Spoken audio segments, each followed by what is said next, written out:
But under President Trump, they have skyrocketed even further. So now let's go to an updated version of this post. Will you post this?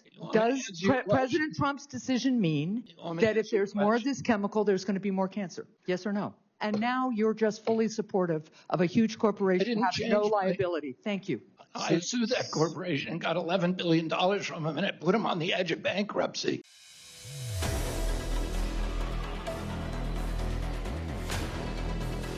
According to that's not. The Geyer is CDC and Johns Hopkins. Senator Hassan. Well, thanks, Mr. Chair, and good to see you again, Secretary Kennedy. Look, I agree with you that all Americans should have access to healthy food. However, President Trump has made it far harder for families to afford their groceries. Last year, the typical family paid hundreds of dollars more than they did the previous year on groceries such as fresh vegetables, fresh fruit, meat, coffee, and dairy. And while a few items, such as eggs, have gotten cheaper this year, other staples like beef continue to reach historic highs under President Trump. Do these high grocery prices make it easier or harder for families to eat fresh, healthy foods? I would say that beef has dropped by 1% in the last quarter. And look, beef prices are up 20%. Banana prices are up nearly 7% since President Trump took office. Cheese prices are up 6%. So again, when groceries get more expensive, easier or harder for families to afford the very healthy foods that you want them to eat? Well, there's also, you can eat beef, you can eat poultry, you can eat fish, and beef is, the price of beef is dictated by the size of the herd. The herd dropped the lowest. Look, you're not answering, but obviously if the food is more expensive. President Trump for something that he didn't do. Well, let's take a look at this image. Did you post this image in 2024 about grocery prices being too high? I don't recall. Well, you did post it. That's your handle up there, and and I agree that grocery prices were too high in 2024. But under President Trump, they have skyrocketed even further. So now let's go to an updated version of this post. Will you post this? The most expensive vehicle. No, because President Trump actually brought down grocery costs for most of his term. I think there's been a raise recently in the price of everything. Look, families are facing historic prices at the register. You don't need to be a Secretary of Health and Human Services to know that. You don't need to be a United States Senator to know that. The people in New Hampshire, the people across this country know that because they go to grocery stores today. And the fact that you either don't know it or you don't want to admit it just shows how out of touch you and the Trump administration are. Now let's go to another issue. Earlier this year, President Trump signed an executive order to increase production of the pesticide glyphosate, commonly known as Roundup, and to grant immunity from liability to the company that makes it. You've said that glyphosate causes cancer.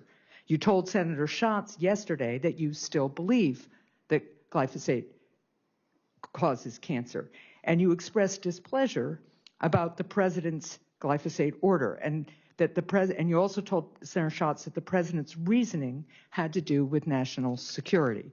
So does President Trump's executive order, does his decision mean that more Americans are likely to be exposed to this chemical and get cancer? No, it doesn't, because it doesn't increase the use of glyphosate. The president has invested more in trying to transition off of glyphosate than any other president. Exactly. When and how did he do that? He did an executive order that says increase the production of it for both military, for weapons, and as herbicides. And he granted immunity to the huge corporation that produces this, a corporation that I believe you once sued and got recovery from because this chemical caused cancer. So does President Trump's decision mean that if there's more of this chemical, there's going to be more cancer? Yes or no? It's not increasing production. It's increasing domestic production to displace the Chinese production, because 97% of our corn crop is dependent on glyphosate, 98% of our soy crop, and 100% of them is coming from China. But yet, here's the thing. When you were running to get the MAHA vote, you told people you would stand up to chemical companies. You would take carcinogens out of our agricultural system. You said that you would get these chemicals out of foods. That's what you said you would do to make America healthy again.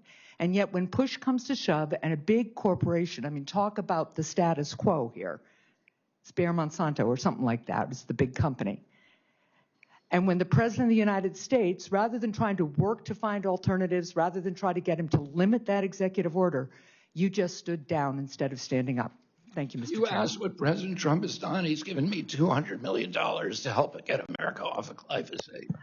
Well, I would look forward to finding out who is doing the research and the science, and are you working with the EPA to Create do it? this problem. You guys helped create this problem over the past 30 years. And you just told the He's big dealing with corporation that they don't even have liability for it He anymore. is dealing with a national security vulnerability where the Chinese could shut off our food supply in a single day. So That's a before, good so situation. Mr. Chair, I'm going to yield my time, but I'm just going to say this: you have now been changing your testimony over time I about have this. not changed my testimony. You said earlier you were displeased with this. You tried to talk the president out of it. I did.